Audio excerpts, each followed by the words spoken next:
Bonjour, Dongo, le conseiller, l'agripreneur et le promoteur agricole. Alors nous allons toujours continuer notre formation sur les ennemis de l'oviculture.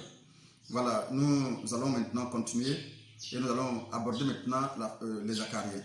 Alors, il faut savoir qu'ils sont pratiquement presque invisibles et c'est avec souvent des loupes que nous parvenons à les identifier.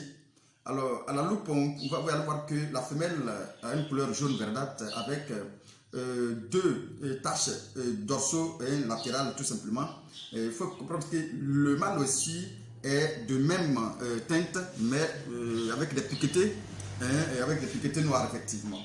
Donc du coup, la femelle, ils ont pratiquement les mêmes teintes, mais la seule différence c'est que le mâle a des piquetés noirs. Alors, les dégâts qu'on peut rencontrer en cas d'attaque d'acariens, disons la piqûre sur la face, je veux dire, sur la face inférieure de l'épiderme, provoque une décoloration, effectivement provoque une décoloration, une malformation, et un dessèchement et affaiblissement de la plante de manière générale. Voilà, l'épiderme, en botanique, l'épiderme est le tissu, disons végétal superficiel, formant une couche protectrice tout simplement, continue à la surface de la partie aérienne d'une plante.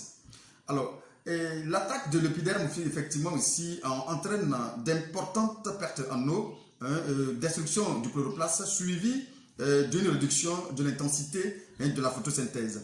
Et puis effectivement, il peut poser aussi la réduction effectivement de la croissance de l'arbre.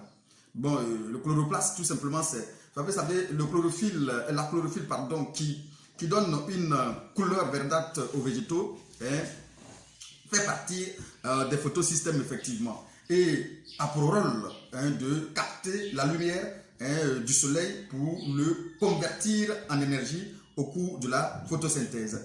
Alors il faut savoir qu'il y a un incident, l'incidence économique effectivement au niveau des attaques des acariens est faible quand même.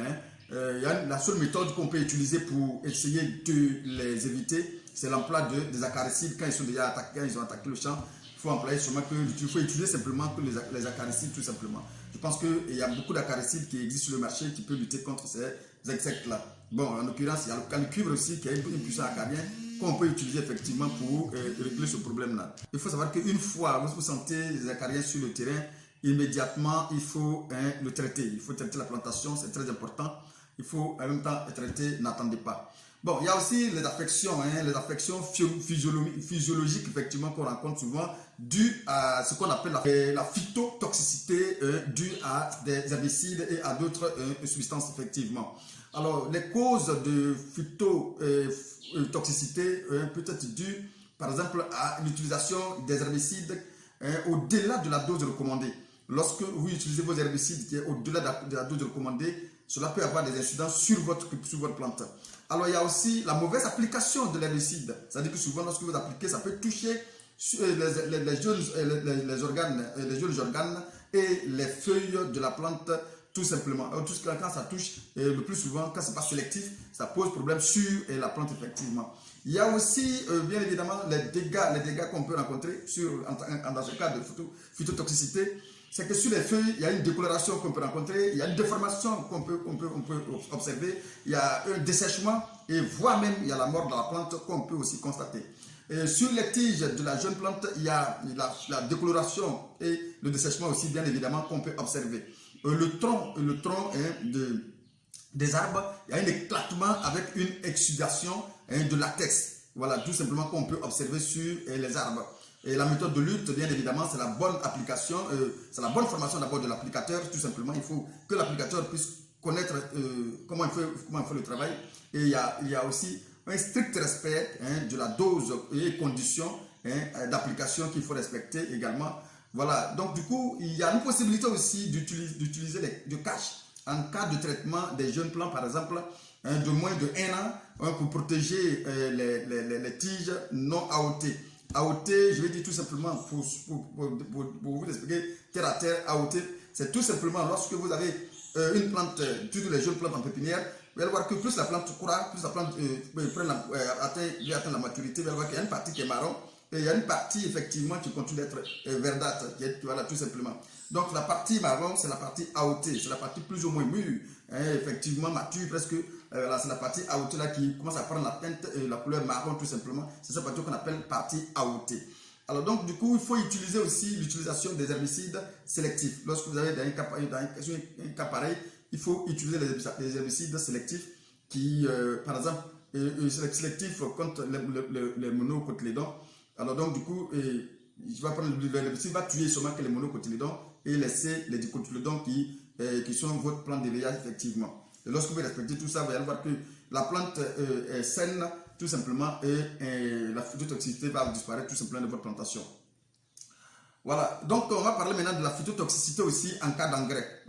C'est aussi pareil, lorsque vous utilisez de manière intempestive, lorsque vous utilisez et puis vous partez au-delà de la dose recommandée, vous allez constater ces cas de phytotoxicité dus à l'engrais. Il y a aussi la mauvaise application de l'engrais, le plus souvent que vous utilisez, surtout quand les manières ne sont pas suivies, et jettent d'une manière où ça peut toucher les feuilles et ça peut toucher les organes fragiles effectivement de votre culture et cela peut poser des problèmes, des dégâts comme par exemple des brûlures sur les feuilles et voire même la mort de la plante, comme par exemple les brûlures, dessèchement, voire même la mort de la plante sur les tiges bien sûr qu'on peut rencontrer sur les tiges de la plante.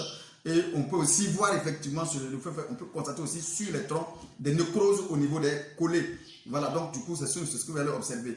Donc pour vous faire la différence entre toutes ces tâches que vous avez citées plus haut, pour ne pas que vous preniez, vous mélangez tout. Parce que si vous ne savez pas qu'on peut observer ces cas de figure, lorsque vous utilisez mal les herbicides, mal les engrais, vous allez voir tout en maladie et du coup cela va poser problème. Vous allez surdoser votre plante de n'importe quel produit. Pourtant, ce n'est pas le cas. C'est pourquoi je vous ai fait cette vidéo pour vous permettre de faire la différence entre les deux cas. Lorsque vous voulez traiter votre engrais sur des cas de figure, par exemple, observez-la très bien. Ce n'est pas souvent, ce n'est pas forcément des cas de maladie. La méthode à utiliser, comme je le dis tout simplement, c'est tout simplement avoir une bonne formation, la bonne formation de l'applicateur pour mieux respecter les doses tout simplement. Et respecter strictement les doses recommandées et les conditions de culture, pardon, les conditions d'application. Les conditions d'application, c'est quoi? C'est par exemple ne pas appliquer le produit lorsqu'il fait trop vent, ne pas appliquer le produit lorsqu'il fait trop chaud, ne pas appliquer le produit lorsqu'il a plu, tout simplement. Donc, c'est l'utilisation des produits. Et puis surtout, au niveau de l'engrais, c'est surtout respecter les engrais recommandés. Il y a des engrais qui sont recommandés pour telle culture.